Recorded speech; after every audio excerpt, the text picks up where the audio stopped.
how fun it is when I do things in the kitchen. When measuring flour, we need a sifter to sift the flour. And then we need to top it to ensure we don't get a lumps. I get to do what I want to do and get a reward after a few short hours. The food I make is... Using a spoon, we can now transfer the flour to the measuring cup.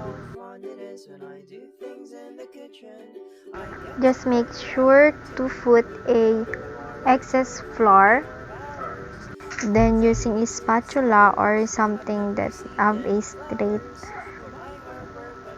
scrape off the excess flour to have an accurate measure of flour.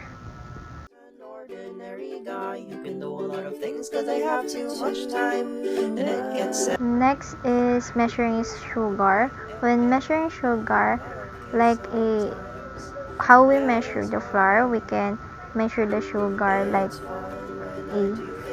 how we measure the flour.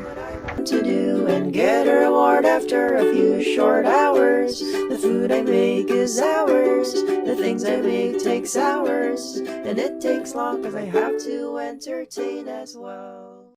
Oh, how fun it is when I do things in the kitchen. I get to do what I want to do and get a reward after a few short hours. The food I make is...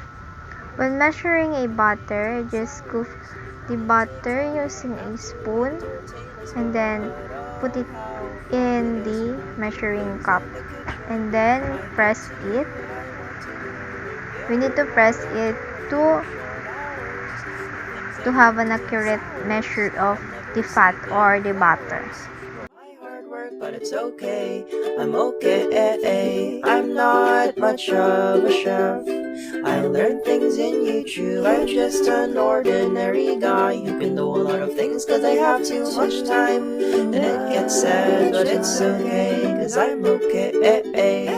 I'm not okay sometimes, and that is why. So when measuring, we need a table that is steady and dapat pantay. And then here we go.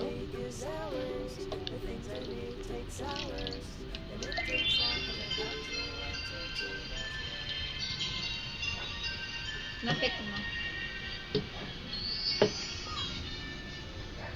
So as can you see, this is how you measure. You need to... There you go. As can you see, it's 300 ml, which is 1 1/4 cup. Oh, how fun it is when I do things in the kitchen. I get to do what I want to do and get a reward after a few short hours. The food I make is hours. The things I make takes hours, and it takes long cause I have to entertain as well.